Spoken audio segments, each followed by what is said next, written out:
First time back in a while. Danny on everything. I am your host, Danny Bedrosian. With me, as always, is Carl Cerny down here at Alcom, also known as Moose Magnificat Radio. Happy to be back with you guys. Happy to be doing the podcast again. It's been a little while. I think our last episode was the live show, Live at Home, which was a great success, and I'm really glad that you guys were able to come out and check it out. Check it out from home, my live show from home. Now we are not quite in post-pandemic mode, but we are in post-middle of the pandemic, at least, mode. We're most of us are vaccinated, a good portion of us, and able to play some shows, able to come down to the station and do things non-remotely now, back at the headquarters, and be able to do things again. It's really a pleasure and an honor to be back chit-chatting with you guys, and thank you again for letting me come into your homes, to your place of business, and talk to you guys. You know, it's been a crazy year or so. You know, it was a 15-month hiatus from playing shows for most of us in the music industry, a good portion of us, especially those of us playing in the corporate gigs and playing, world touring musicians. And so for many of us, it was come up with new ways to be artistic, come up with new ways to push your art out there to the greater world and to the world of people who are interested. I know for me, one of the big things I was doing, as I've discussed in probably prior episodes, was the request line. That was actually very successful, went very well. And in addition, of course, always doing sessions, because I have Boz Funk Studios at the home. Did a lot of sessions for a lot of different clients worldwide, and was really glad to be able to continue doing that. And in addition, also was continuing to make more of my art, more of my music. So, which is what a lot of this episode is going to pertain to. We're going to delve into a few different projects that I have that have just come out, and a few things that are coming soon. But what I want to talk about first is what just came. And what we just came back from was George Clinton and Parliament Funkadelic's first shows, as I said before, in 15 months. We played at the Music Hall in New Haven, Connecticut, just on Friday, June 25th, I believe it was. And we played two shows, a day show and a night show, at Summer Stage, Central Park, New York City, on Sunday, just this last Sunday, the 27th of June. So our first three shows back in the fray, as it were, back on the scene, and really fantastic, just so fantastic to be back playing for the people. I cannot stress enough how therapeutic it was, how good it felt to be up there with my brothers and sisters again, playing this music that we were sort of sent here to play. You know, it's like from a higher calling, if you will. And to see George just completely in his element again was just something to truly behold, something really, really magnificent to behold. And, I wondered even myself, I maintain a very healthy practice regimen daily, mostly classical, 3 to 6 hours, give or take. And keep up with my music. Obviously, it's what I do for work, but was not sure how things would congeal, how things would come together, hopefully tightly, in the reunion of sorts of the P-Funk. So it was actually, to my surprise, but I mean not my sheer surprise, but I was happily surprised, I would say, that everything came right back together as if we had not skipped a beat. We had not missed a step. So everybody came back together, and also triumphant return of two band members who have been gone for quite a while, Mr. Michael Hampton, Kid Funkadelic, who one of the great lead guitar players of the band, been in the band since '74, and had been missed and absent since 2015. So back after 6 years, as well as trombonist Greg Boyer, who has been not with us, hasn't been with the band since, I want to say, the late 90s, although I could be wrong. I think maybe 96 or 97. So back for the first time in 24 years, roughly.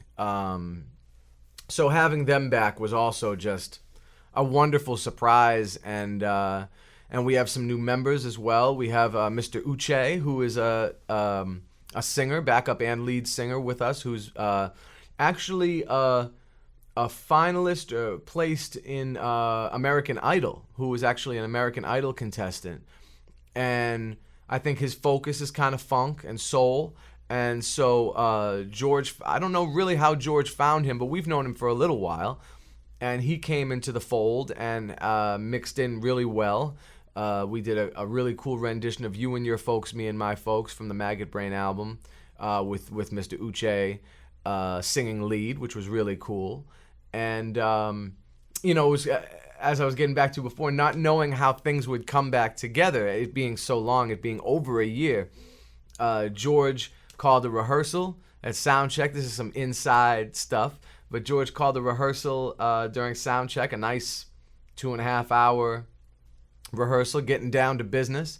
And George, just seeing his energy and his continued power and compassion and for the music and for it being right and for getting it right, was really just the embodiment of everything that I think of when I think of George anyway. So he did the rehearsal like it was a show, with all the passion, all the power that you would expect out of him in one of those live shows. He put that into the rehearsal, and I at first I was like, oh wow, let's save some of this for the show, I was thinking. But then he came even harder for the show, for the show in Connecticut. So all I can say about that is wow.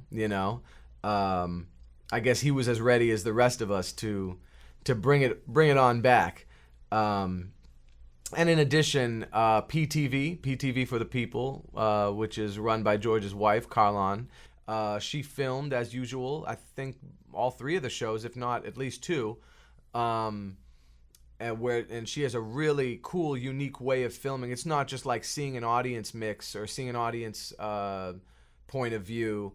She goes around the whole stage, from the stage, giving the fans an opportunity to see and hear how it looks and sounds from every perspective on stage. So she'll walk over to the drummer, Benzel, or she'll walk over to the bass player, Lige Curry, or she'll walk over to me, or she'll walk over to the guitars or the horns or the vocals, and really give a full kind of a readout of what's going on stage. And the fans love it, and I love it too. I've gone back and watched these shows. It's the closest someone like me can get to being able to experience an out-of-body musical phenomenon that you yourself are a part of. So for me, it's really captivating and extra special to see her PTV broadcasts. And so those are available out there in the world. And in addition, we're going to be coming back to some kind of touring, some shows and things through the months. I know that in September, we're going to be on a tour of the Midwest. And I don't have all the dates there, but I know we're coming to Evanston, Illinois, and we're going to be, I think, in Ohio and Michigan, and I believe an Atlanta date. Atlanta, Georgia has just been added. Now, that's for the month of September, and I believe that's the first 2 or 3 weeks of September when that's all happening in that period. In addition, we're playing a very large festival on December 18th in Los Angeles.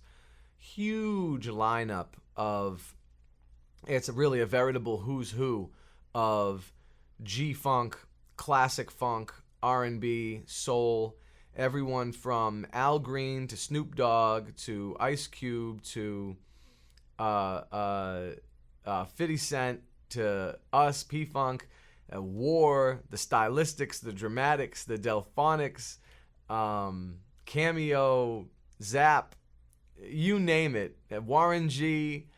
So many acts in the West Coast hip hop realm, and so many acts from the classic funk realm, all mixed together in this huge bill.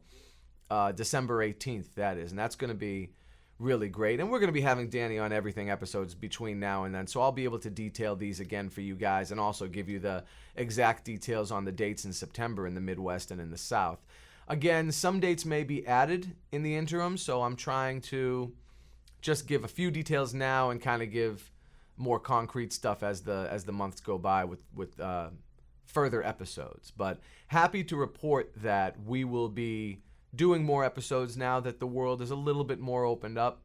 As long as nothing crazy, knock on wood, nothing crazier happens to stop us from said progress.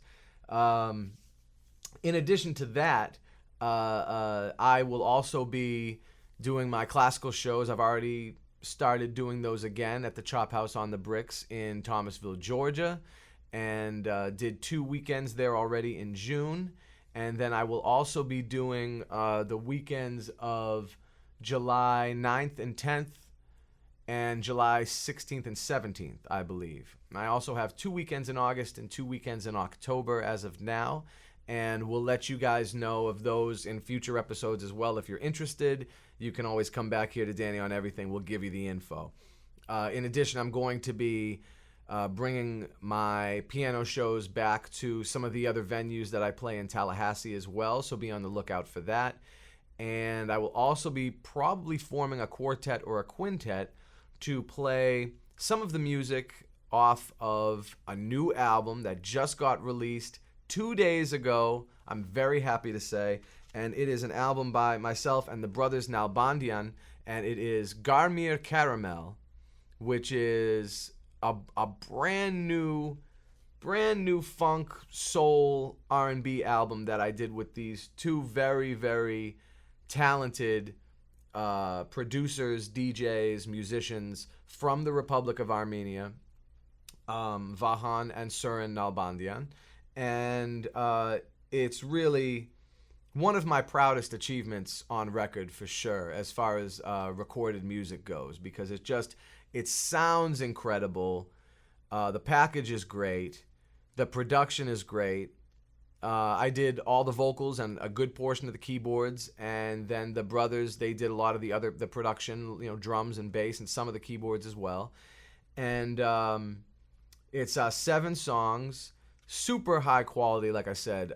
This was something that the brothers and we came together because I had been told by several people, you got to check these guys out. Several of my Armenian friends who knew that I'm into funk and I play funk, and that's been a big part of my sound for most of my life. You got to check these guys out, they said. At the same time, I guess they were already checking me out as well, because I got hip to them from a conversation I had with those guys online, where they kind of hit me up and said, we're so proud that you got an Armenian guy in Parliament Funkadelic. It's one of our favorite bands, if not their favorite. And the funk and P-Funk are a huge influence on their music and their career. And so how proud they were to have somebody from the Armenian nation, from the diaspora, that's in that group and has been in that group, myself. So we came together based on a shared love of the funk and shared culture, of course. And we started this in 2019, before the pandemic. And we really were focusing on singles with this. It was a project only later on was it something that we were going to compile into an album. We were just focusing on making good songs. Which is sort of what makes it different from other album projects that I've done before, with both on my own and with other people, because almost every case, from the beginning, or from very early on in the process, the plan was, let's make an album. But in the case of Garmir Caramel, this was just a few singles that we were just kind of building up over time. Every time a new song came to me from them, we really just focused in on quality and just focused in on how can we make this song the best, how can we make this single the best single that we can. And in doing so, several of these singles came out on Spotify, on YouTube, on iTunes, all the places where people can download and stream music. And some of them, I'd say 3 of them, my songbook, Why You Wanna, and the title track, Garmir Caramel, are among, no, they are my 3 probably most liked and most viewed singles in my discography. I mean, without an album even being out. This is as of a year ago, as of almost 2 years ago. So that being said, and keeping in mind the fact that people were really gravitating towards this, we decided about halfway through the project, or maybe even further, no, we should make this an album. Let's do an album. So then we focused on completing and working on it. And I worked on this right through COVID. As many of my fans know, I had COVID in March of 2020. And I remember doing even vocals on some of these songs while I had COVID, which is really interesting. This was done, some of these songs were done around the same time that I did Exaltation, which is the last Secret Army album, which is now sold out, but sold very, very well. And I was working on this album at the same time. So this had been just completed just recently. The master was done. And boy, I have to say, other than the mastering on the Trolls soundtrack, which was just immaculate, to hear my synthesizers mastered for film. Other than that, this is probably the best mastered project that I've been a part of. It's definitely up there in the top 3. And these guys, just such focus on quality, such focus on clarity. Really, really happy with the end result. And so I highly recommend you guys check this thing out, Garmir Caramel by the brothers Nalbandian and myself.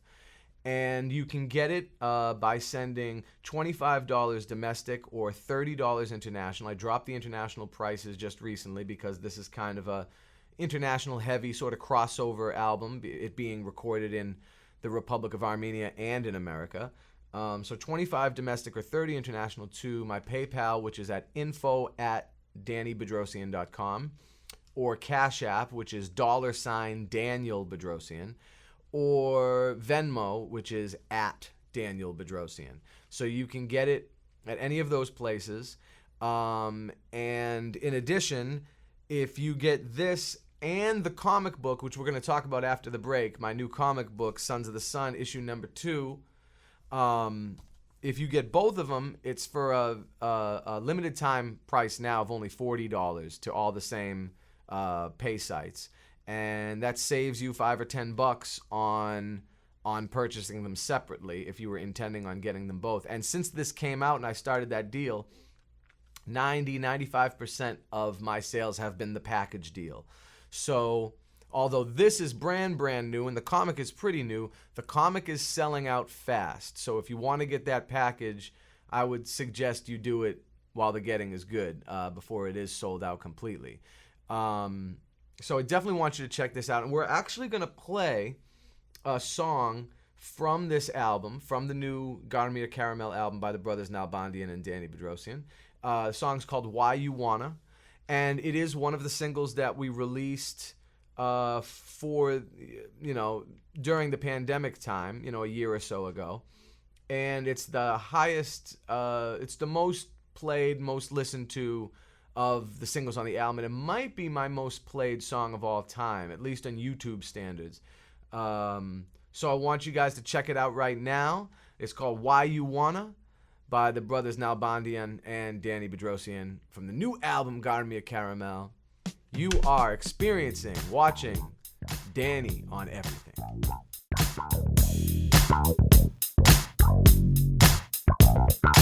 Why you wanna make me feel so good? Why you wanna make me feel so good, mama?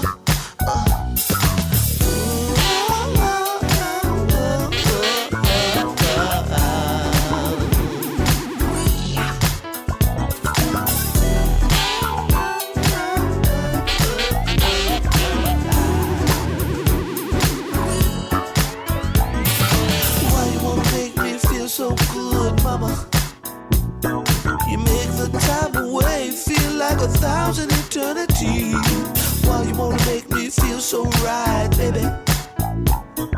Make me look at the world at ease. Oh, you are so good to me, baby. So refreshing, so understanding.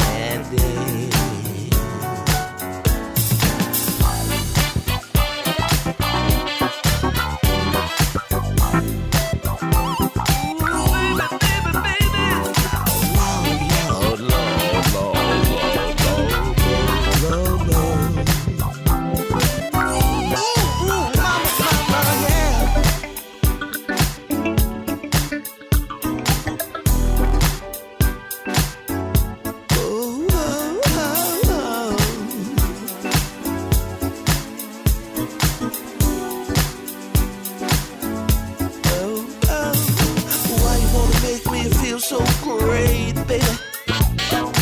Why you make my knees buckle with every enticing time that the world say your name all around me, knowing what it do to me, knowing that it just flow me every time I see your face. A wave of love rushes through me, baby. You make me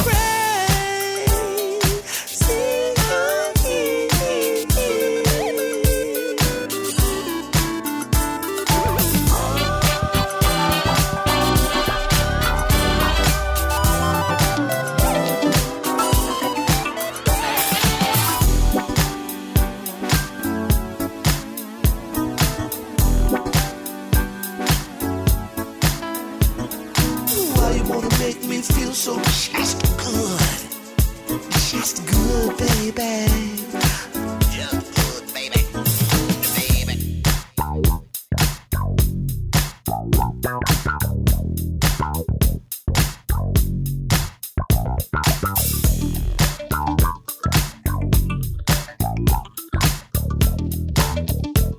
You know that I love it, you girl. Loving you, loving you all the time.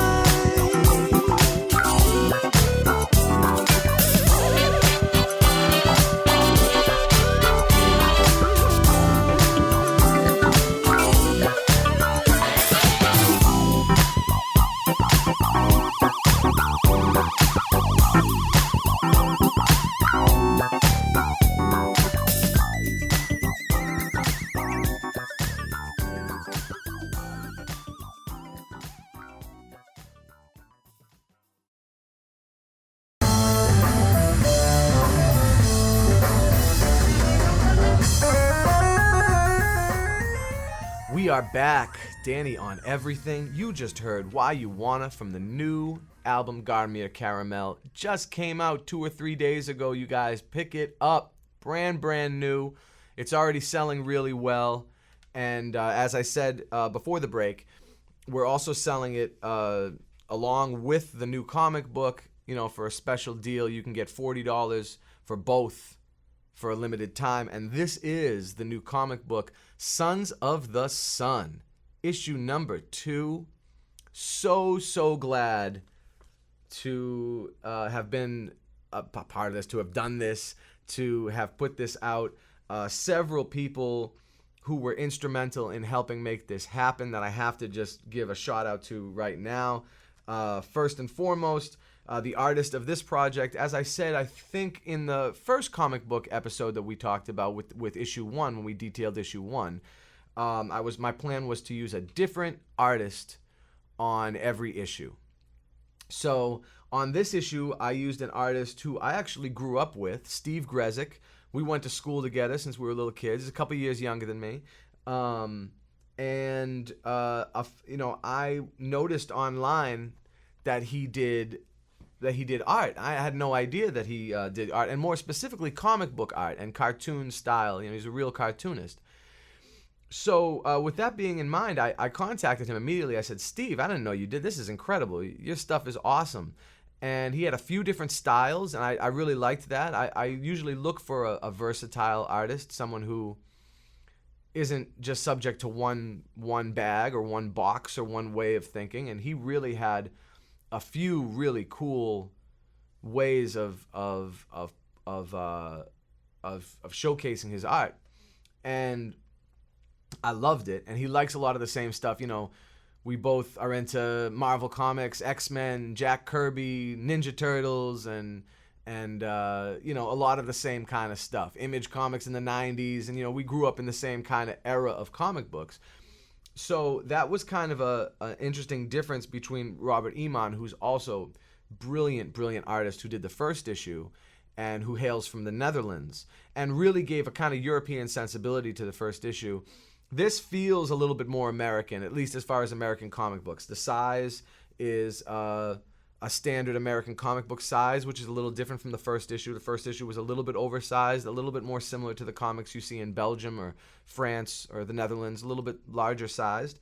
But the page count is the same, if not more, for this new issue. And the artwork is just incredible. Like, just to give you guys just some images, just some shots. The dragon right there is crazy, and his mastery with a pen and with color, really just incredible. I don't know, the pen. Some of this is digitally done, but just a fantastic artist. And just like with the first one, I wrote the plot and the script, and I edited this time. I was the editor on this project, and Steve did the art this time. Steve Grezik. Big shout out to him. And then also to our producer, Carl Cerny, who helped us with the layouts of this comic book. We got the first batch back kind of laid out wrong because myself and the artist didn't exactly know what we were doing with this I mean, the pages were all correct, but the indentations and borders were all a little bit crazy, so we had to go back and make another run. And a special big thanks to Carl for having the wherewithal and the know-how, the knowledge, and the time and ability and talent to lay these out in a way that our printing company, which is based in the UK, was able to translate onto the page perfectly. So big thanks to Carl again for that.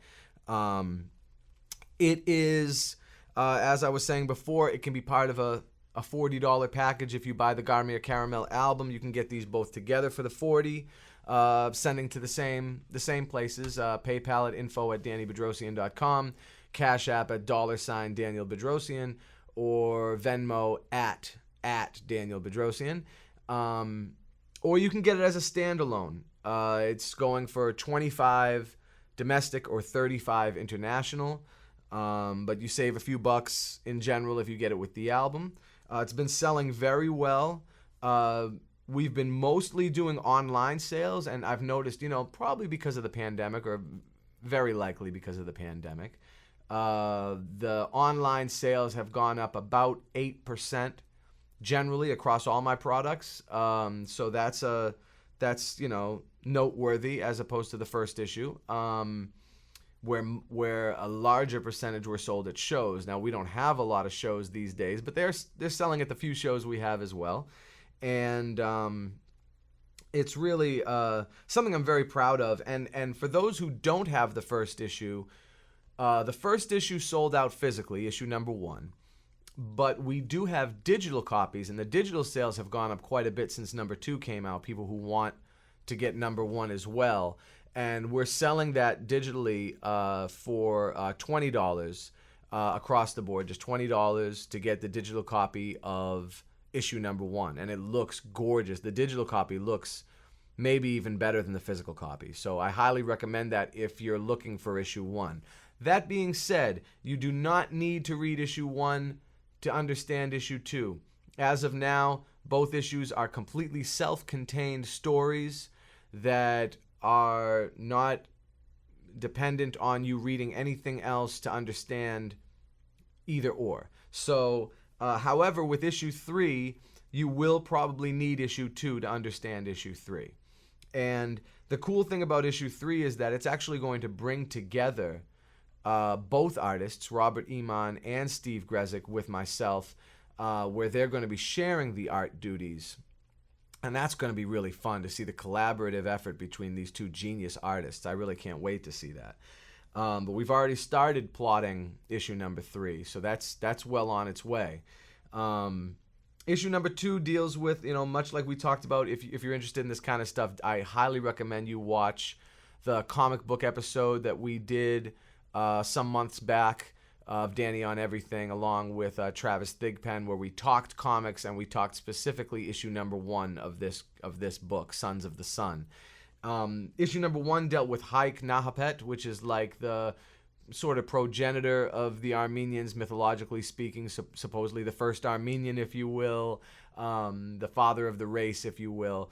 This deals with another god king, Vahan, who is born out of a volcano and whose hair is of fire and his eyes are 2 suns. That was the description as described in history about this character Vahan. And he was both a king and deified as a god later on because of his, for lack of a better word, Herculean exploits, if you will.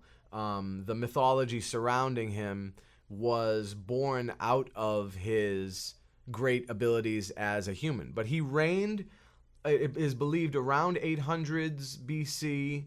So there's a little bit of history mixed with the mythology and all of this stuff, just like issue 1.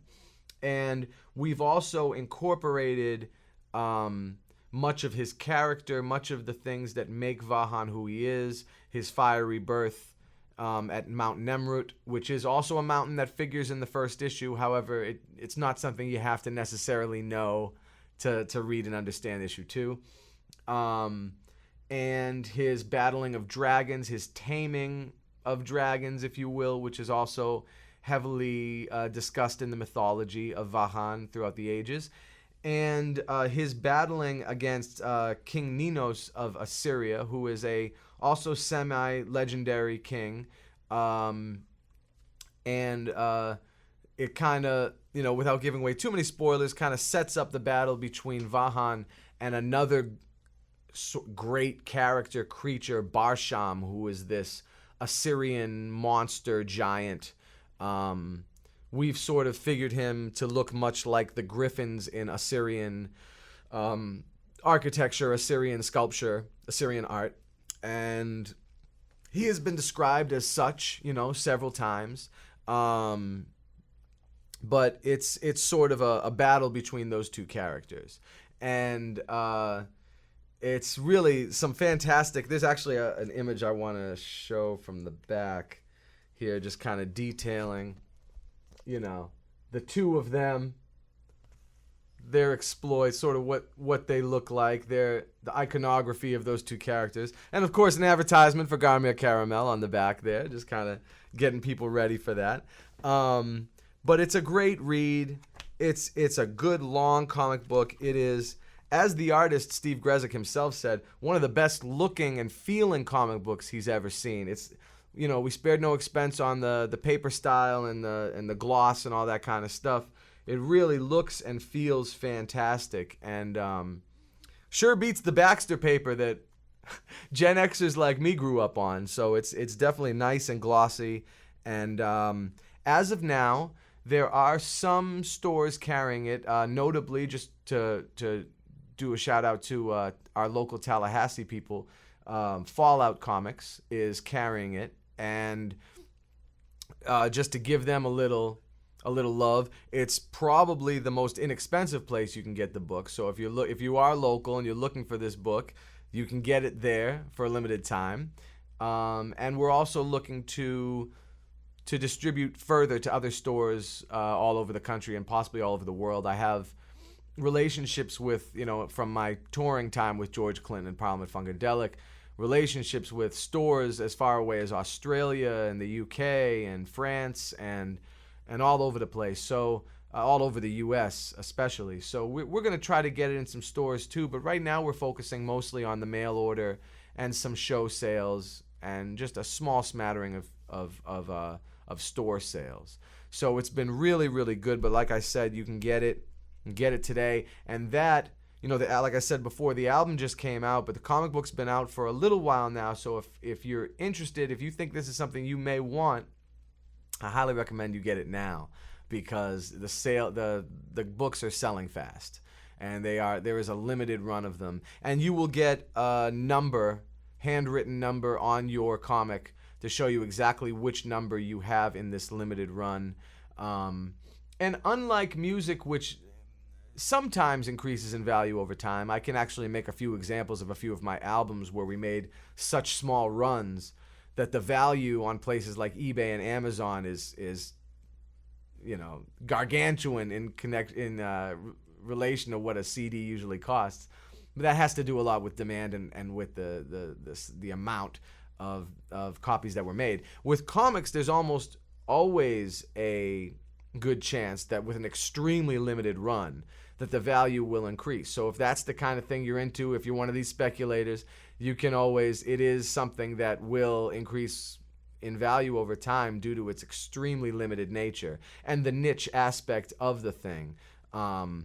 If you're interested in Armenian history, Armenian mythology, if you are Armenian and you want your kids to learn the stories of yesteryear, of the old Armenian legends, if you're a fan of comic books, if you're someone who likes Marvel comics, into something like Thor or the Avengers or the X-Men, if you are a fan of my music, you're a fan of everything that I make, and you just got to get everything that I make, or completist of sorts, then this comic is definitely for all of those people. It definitely crosses over into several different niche areas that I think people would be interested in. And much like the Garmir Caramel album, we really focused very heavily on quality. Much like with Robert Iman with the first issue, I gave Steve Grezik a crash course in Armenian culture, everything from architecture to geography to history to relations with its neighbors to imagery, iconography, you name it. We really kind of delved into a lot of stuff getting this comic done. And again, I can't wait to continue to make more of these. Upon the completion of the third issue, the plan is to take all three of them and present them along with a proposal to one of the major independent comic book companies, two of which that I'm looking at are either Image or Fantagraphics, although I'm also open to others. So you guys always, in the comments section, feel free to hit me up with what you think about that. But most of those places, they require a 3-issue run to decide upon, along with a proposal. So we are waiting to do the 3rd issue, release that, sell it like we are independently. And then I may also do a trade paperback of all 3 together that you can so you can read all of them together as one big collection, maybe a hardcover volume, and then again present it to the aforementioned companies and hope for the best. But even if worst comes to worst, I'll still be independently selling them. It worked for Dave Sim, Cerebus. It should work for just about anybody. Especially if you have the wherewithal and the time and the interest. Dave Sim was a genius. He did it forever. But if you have, I think, the push and the drive to do it, independent is a fine way to go. So I'm those are kind of the things I'm doing with the comic. And in addition to the comic book, something that I've recently shared with several people in several interviews as of late is a really big project that I've been working on, that I'm finishing up, is this book that I've been writing. It's called Canonized. It is an authorized song encyclopedia of P-Funk history, 1955 to 2021. It details the who of every song, who played what instruments and who sang. And it's literally, other than the introduction, the foreword, and the process section that details the process and the list and how to read the list, it is simply that, a list. It is a very, very, very comprehensive and authorized and based 100% on primary sources, I'm happy to say, list of all the songs in Parliament Funkadelic history. But not just the Parliament and Funkadelic and George Clinton songs, but all the side groups as well. Bootsy's Rubber Band, Parlette, Eddie Hazel, The Brides of Funkenstein, Bernie Worrell, Fuzzy Haskins, as well as every solo album that every constituent member has put out. So it is, that being said, a huge undertaking. And it's something that I've been working on since I was very young.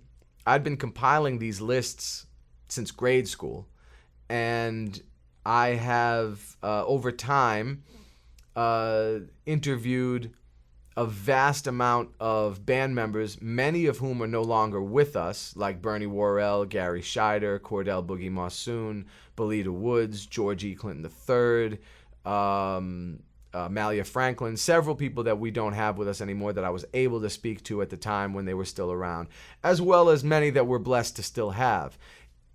And then in most recent time, within the last 6 or 7 months, have conducted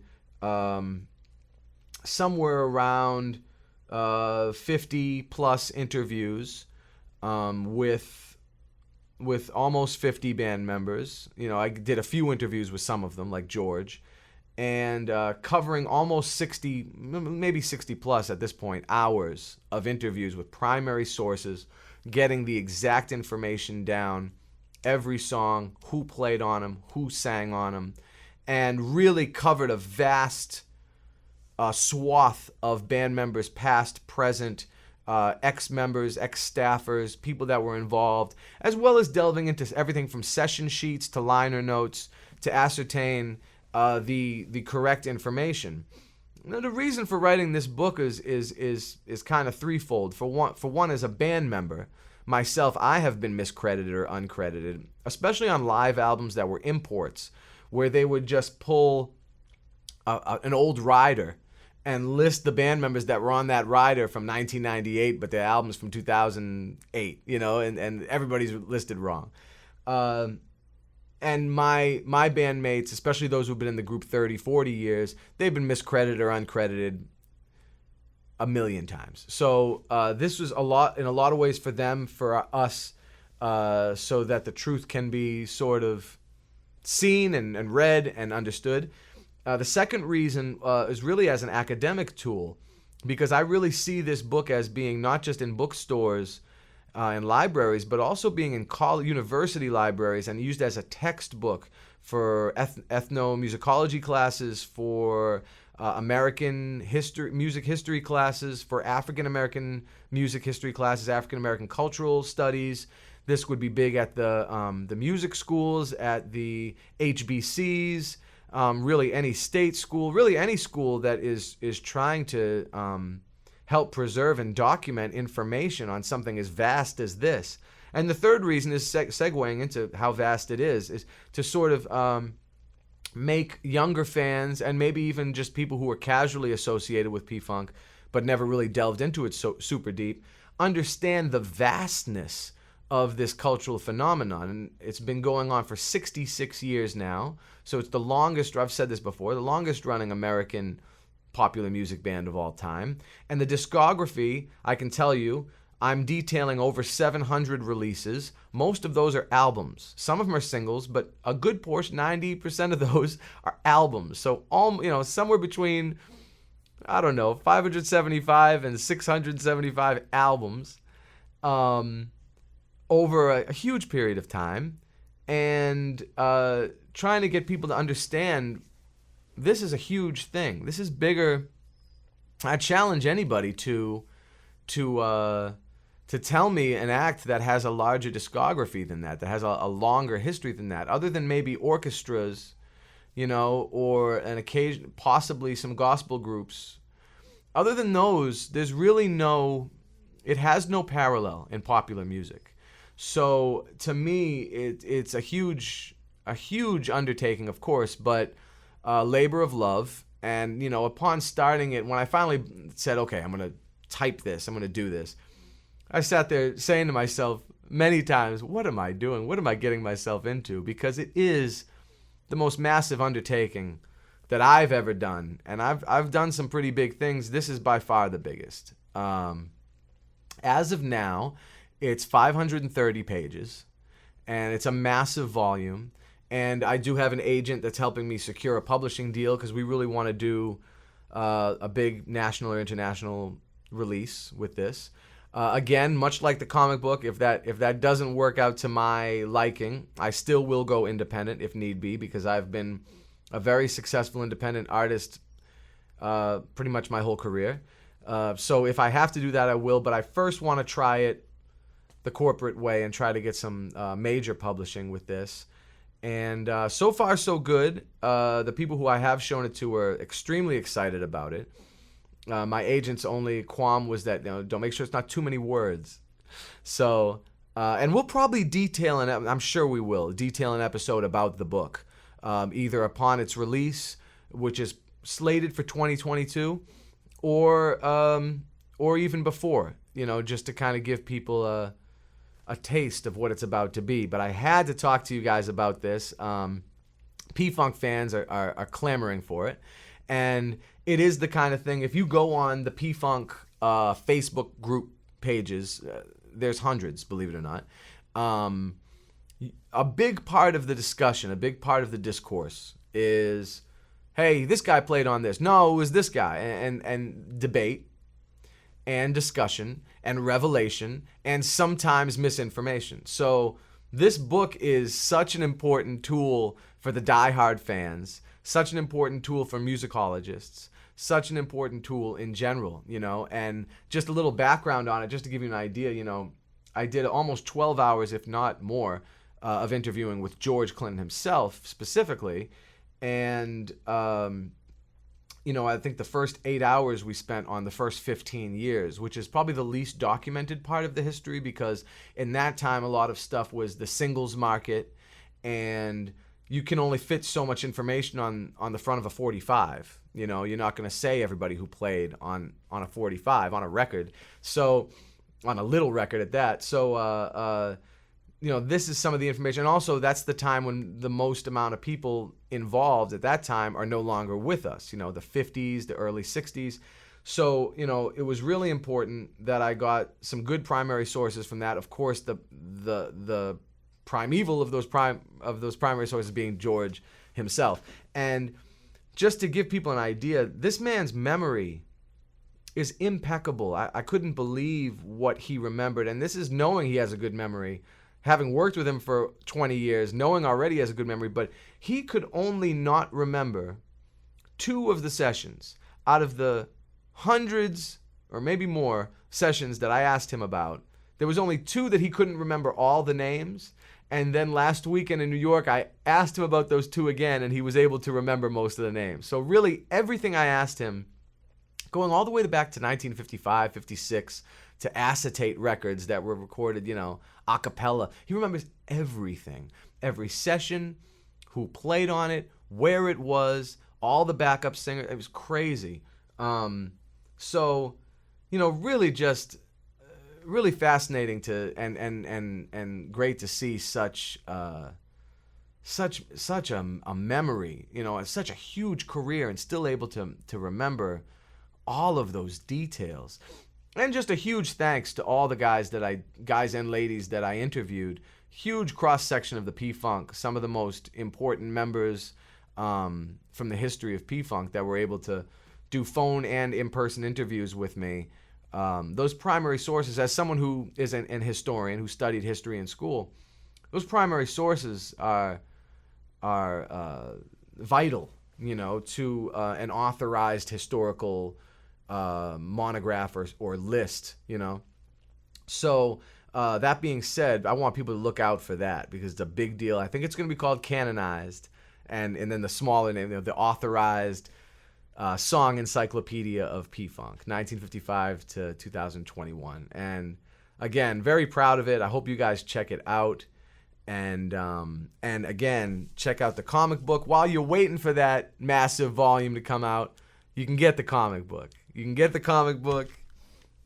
Garmir Caramel, the brand new album that the brothers Nalbandian and myself released. You can get Sons of the Sun. You can get both of them for only $40, like I said. But each one separately, for the $25. And I really hope you guys can support, show the love if this is stuff that interests you. And I'm really happy to say that we're going to be back with more episodes much more frequently than before during the worst of the pandemic, when we were only able to do things on a once in a while type of basis. We'll be able to do probably monthly episodes again and all that kind of stuff, and we're going to be coming back to you guys with more content, more live music. We're going to be doing stuff like that coming up, some live performances, more great interviews. We have a lot of cool stuff planned, so I hope you stay tuned for what we have coming up throughout 2021 and into 2022 and beyond. Again, joining me as always, Mr. Carl Cerny. My name is Danny Bedrosian. I really thank you guys for tuning in again, checking us out. You have been watching, listening to, experiencing Danny on Everything.